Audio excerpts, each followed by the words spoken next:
Welcome. It's yet a beautiful day again, and we're here on this wonderful podcast. And I know from last time we stopped at obituary and you not being able to write your own obituary, but how does the end look like? Oh, today, Newton, I'm Nadine Ocheng, in case I forget to introduce myself. And Newton Sele, pleasure to always be your co-host on this. Yes, beautiful. Coaching for Impact. Yes. Coaching for Impact it is. So today we are talking about beginning with the end in mind, right? And as we said, writing your own obituary, you can't do it. Someone has to write it. But yet you have to think at the end of it all how it looks like. Newton, today, the topic for today, what is your take with beginning with the end in mind? It's interesting because, Pastor Dennis, I also have a feeling that we have, I believe, inspired our audience before, but I really feel that we should re-echo the message. And more so, like we were saying when we started, the time is going so fast. Very fast. For me, beginning with the end in mind is really asking yourself, I mean, from various perspectives, how do you want your end to look like? And as you said, we never get to write our own obituary. However, what you do today is what is going to be reflected in the obituary. And you know, it's sort of saying that what can I do today that will determine the things that I want to see at the end. And I like this because we borrow it from the 7 habits and especially from Steve Covey. This is habit number 2.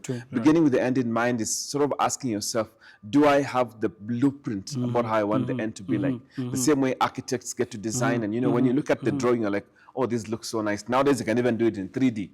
And then when it's actually finished, you begin to see it. Why don't we also have that perspective about our life, both professionally, personally? How often do we get to begin with the end in mind and really direct things so that we're able to see it through? That's what it means for me.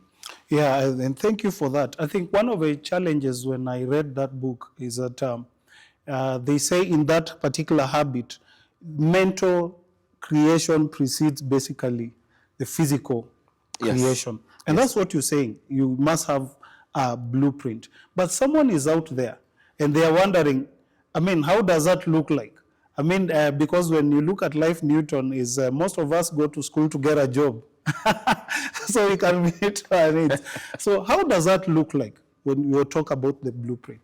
So, and there's always this joke, and again, we have our audience and our participants out there who are ladies. They used to say that this is what I aspire to have in a man, you know, because you're thinking, I want to marry this kind of man. You have this list, and then you have the things that you want. We should have 2 kids, live in a 3-bedroom house. So maybe a 4x4. Yes, that could be partly beginning with the end in mind. But I think also in our personal lives, it's just sort of asking, so 5 years from today, where do I see myself?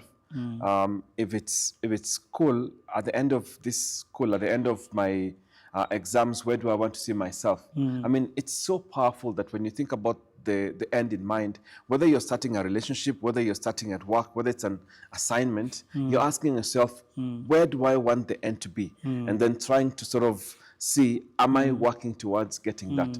That's my perception. And I think even as we talk about this, as always at this early part of the year, it's challenging our audience. Are you thinking about the end in mind? And how will it look like? Yeah. It's interesting in the scripture, Newton, that anytime God called someone, the first thing he asked them is, what do you see? And I think for me, as we are talking about this, that comes to mind in that unless you see it, unless you see the end, unless you've had time to really think through and program, in other words, you are the programmer and you're programming something new, right? So unless you see that end result, no one will see it for you. Actually, you'll be aiming at everything and meeting every target because you don't have anything that which is a big problem. Yes. But my question to you, Pastor Dennis, because I mean, often we are challenging our audience here that begin with the end in mind. Yes. Write it down, concretize it, you know, have it as a vision board and everything else. What happens when you don't have an end in mind? It means basically you have no target. I think that is the basis of it. You have no target. You know, mostly when you look at life, Newton, there are 2 ways we can go about it. We can chance and make things happen. I like repeating the words of one of the greatest philosophers, Pascal, who says that humanity have basically eternity tied in their hearts, and they achieve it in two ways. Number one is that they can birth great ideas, so when they die, they are still remembered. Or number two, have so many children that even if they go, their name still remains. And I keep saying that because it is more like chancing in life. You don't basically have something that you are aiming at to achieve. You cannot actually say that this far I have come, all right?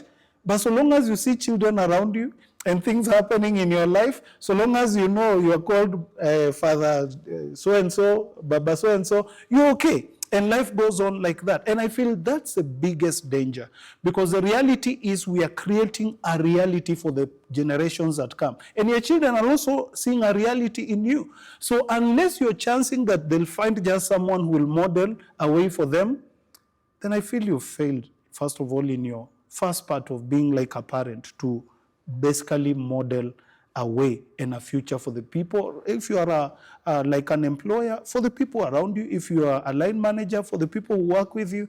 Remember, you are modeling for so many people who are looking up to you. And so if you don't have a blueprint, you can imagine the kind of chaos. And number one, you realize the workplace there will be chaos. Number two, because there are people who see you don't have direction, but yet they cannot challenge you because you are the leader. Now you realize basically you are making every other person's dream going the wrong direction. Yeah, that's very powerful. And you know, I kept thinking, we live in a world today where there's so much breakdowns. I'll put it that way.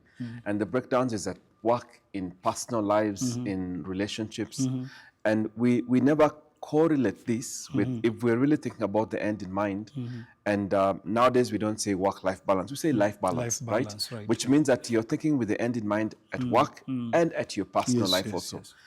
People tend to make this very common mistake that I should only plan for work. You know, you start the year, you have your objectives, you have your annual plan, you have your monthly review, you have where you expect to land. Some people even say that by the end of the year, this is my profitability that I need to get, you know, and I'm in business. We talk about it. So you're telling somebody that, boss, by the end of the year, you need to close the year having met this objective, having given this profitability.